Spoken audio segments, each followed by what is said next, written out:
Welcome to segment 2 of the inventory training. Segment 2 will be about importing manual vendors, and we'll also speak to your EDI or your electronic data exchange vendors, your large suppliers as well. Within component admin, under import-export, the function will allow you to choose which location or company that you want to either import or export something from, choose what vendor that you want to either import or export to or from. And in this case, I could select AIM as a vendor, and I could then export, and it will print out any items that are associated with that particular vendor for me. And or I could select a formatted spreadsheet that will allow the items for that vendor to be added into eFish. Now, when adding items or importing items for a vendor into eFish, there are particulars that need to be observed. First are the naming of the categories. So you would want to assign a category name of which you can add in eFish names of the items you want your categories to be associated with. And then these two columns that are used for the base units and the descriptions, the base and the pricing units and descriptions must be verbatim. They must be exactly as they are typed here, or the system will reject the import.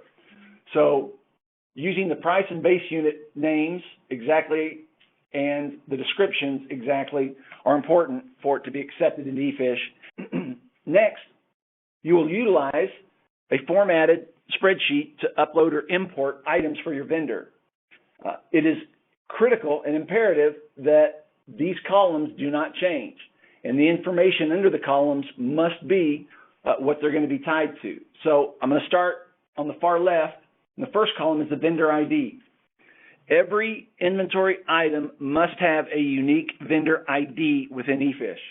So your major suppliers, even regional and local suppliers, normally will have a number, an ID number for that item.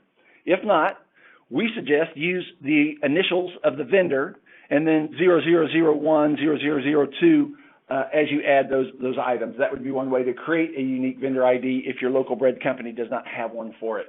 Next is the vendor item description.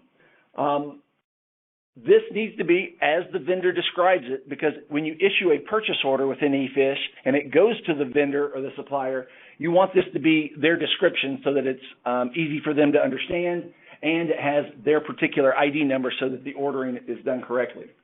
Next, all four of these next columns, you're just going to put the name of the category that you want in. These additional there'll be additional functionalities for those columns later, but for currently, you'll just put whatever category you want each of your items to be associated with. The next is this price unit code. So the price unit code is going to be, how do you order this? You know, do I order it by the pack, by the case, by the bag, by the box, etc.? So if I order it by that price unit code, which again is back to needs to be described in this particular column. So do you order it by the bag or by the bottle or by the dozen, etc.? So you would indicate how do you order it. It's kind of like your order unit. So your price unit code you would put there, and then the price unit description next to it. And that price unit description will be right across from the price unit code that you use. In some cases it's the same. In other cases, the price unit is an abbreviation of what the description is. So you put the price unit in, and then the price unit description. Then the next column, I, will just be your price. So what is it per case? What is it per bag? What is it per whatever? So that's the price that you pay for the order unit or the price unit that you have. Then the base unit code. Now the base unit is going to be, how do you use this in your restaurant, in your environment? Do you use it by the each? Do you use it by the pound? Do you use it by the ounce, etc.? The base unit has three primary categories that you just need to make sure you get your inventory item assigned to the right one. First would be the each. Like I use this for each unit that I order. The next would be, an example of that would be, each would be for if I'm ordering a case of beer, I might order it by the case, and I pay a price for it, but my base unit is each, and they're 24 in a case. So that would be an example of each. If I use it, for instance, by the ounce, as long as you put pound or ounce, all of the standard measurements associated with that will be available in eFish. The same thing holds true is if it's a fluid ounce. So if it's a liquid, you'll want to associate it with a fluid ounce or a gallon or a quart or a liter, and then all of the standard conversions for that will be there. And so your three primary categories to make sure each item falls in correctly is weight. So is it a pound or an ounce? Is it volume, a liquid like a gallon, fluid ounce, a quart, etc.? Or do I use it by the each or the unit? So as long as you get your item into one of those three categories correctly, then you'll be in good shape. The base unit quantity, as I alluded to with the beer example, would be how many are of the units that I identify here are in the case that I buy or the pack.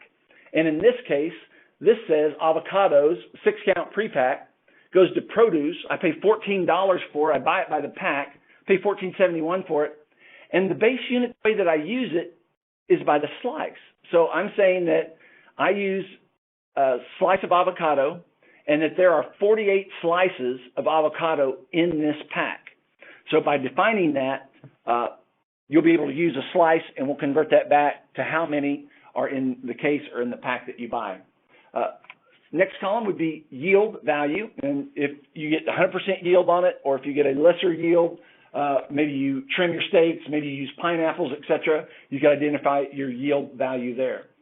The last column that you would have to indicate would be your catch weight. Catch weight would be, and is very popular in the meats, that they're going to send you a case of pork shoulder, and it could vary between 38 pounds to 45 pounds a case. It just varies each time that they send it.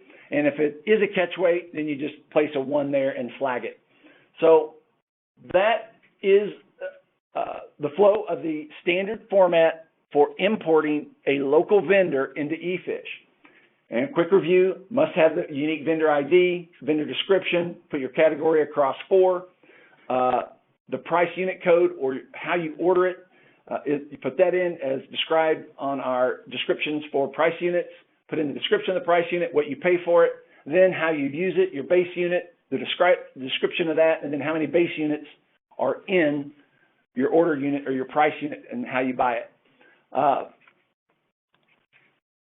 Once you have formatted that spreadsheet, you then save it, select that file, and then you'll import it into the system. When you import into eFish, if it's successful, it will tell you successful import of the following items. If it's not successful, we'll actually tell you what the error was. So we'll tell you if a base unit wasn't correct or if a price unit we didn't have in our system. So we'll let you know if there's an error there. With that, that's going to conclude segment 2 with EDI and import-export items into eFish. We'll see you soon on segment 3.